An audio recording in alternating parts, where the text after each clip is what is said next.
friends. Hope you all are doing well and staying safe. My name is Ganeshan and I welcome you all to yet another video of the Football Mania. We are back again with yet another interesting video, and this time I would like to talk about Ole Gunnar Solskjaer, the man who has been under extreme pressure, especially after a humiliating loss 5-0 at Old Trafford to arch rivals Liverpool.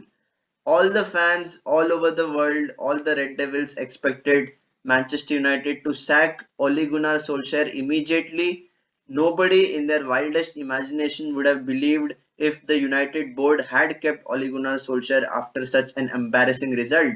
But with United, everything is sometimes quite unpredictable, and they feel that United is going to move ahead in the right direction under Ole Gunnar Solskjaer. He is the legendary player, and legendary players need to be given the respect. And I just don't understand why this kind of thinking has existed in this club. Right since I've seen Manchester United, they used to be a team which used to dominate English football. They used to win titles after titles with Sir Alex Ferguson, and they had a real mojo about themselves. The way they carried themselves onto the pitch exuberated a lot of confidence, and the passion with which the team played was really, really good to see. But over the years, we have seen so many managers come and go, the likes of Jose Mourinho, Louis Van Gaal, David Moyes. Everyone tried their best, but they couldn't replicate the success which Sir Alex Ferguson gave them. So why give Ole Gunnar Solskjaer a chance? He has proven to have a good winning record, winning ratio with Manchester United.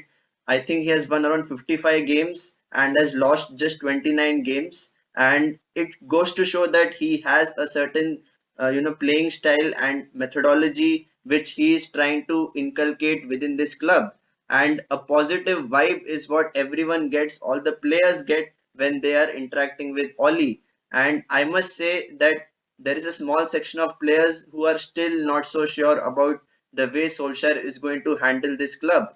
And they always talk about coaching methodology. Whenever it comes to taking care of a big club, there is a lot of emphasis given on things like small sided games and pressing. But under Ole Gunnar Solskjaer, according to a Sky Sport report, he doesn't focus too much on these specific things, which can, eventually make the difference when it comes to big matches. And this is exactly what we saw against Liverpool. They were completely wide open in midfield, especially when McTominay and Fred play together. They look quite open, and the defense is also not too stable because Harry Maguire has been very inconsistent of late, and there are so many problems. We have to remember that this is a team with quality players, but it is all individual talent. As a team, they have never shown that kind of quality, especially against the big teams. And Ole Gunnar Solskjaer is one such player, or former player who would understand the uh, pressure which is involved when any player plays for Manchester United.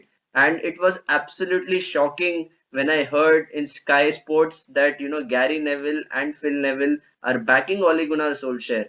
They are also part of the legendary team under Sir Alex Ferguson, and they still feel that the United board will not be sacking Ole because he has done a good job. Yes, there will be ups and downs. We all know football is a game which demands results, and you have to win to sustain at the top. Otherwise, you're gone, especially at a big club like Manchester United.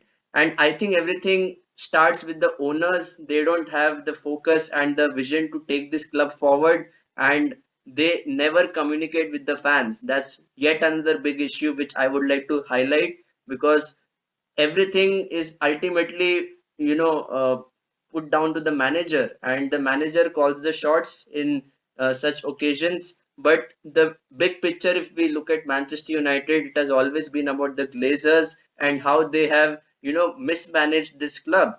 And the people who are in charge have to realize that this is a way too big club to be so short on confidence and suffer like this. So if I am a person who is following Manchester United, and if I'm a fan of Manchester United, I'll be extremely disappointed with not just the management and the coaching staff for not implementing the coaching methodology, but also the ownership, which is not having any kind of vision and specific focus on how they want to take this club forward. Such an iconic club, such a big stadium, the theater of dreams as they call it, but as I rightly said, it's the theater of hell where everything is under jeopardy and the players, the manager, everyone is out of confidence. And as Ole Gunnar Solskjaer rightly said, the loss to Liverpool was his darkest day as a manager of Manchester United, and rightly so. He needs to realize that things can't go very good every weekend. There will be ups and downs, but it was so humiliating to watch. It was utterly embarrassing to watch, and I don't know how United have still kept Ole on the job. They are, planning to keep him for the next 3 games and then decide the future. And this is quite surprising because if you are a big club, you need to act like one. But definitely, we are seeing Manchester United trying to back the process, trust the process, which Ole Gunnar Solskjaer is trying to inculcate with this team. And we all know the results. They have been very shambolic, at least in the last few matches.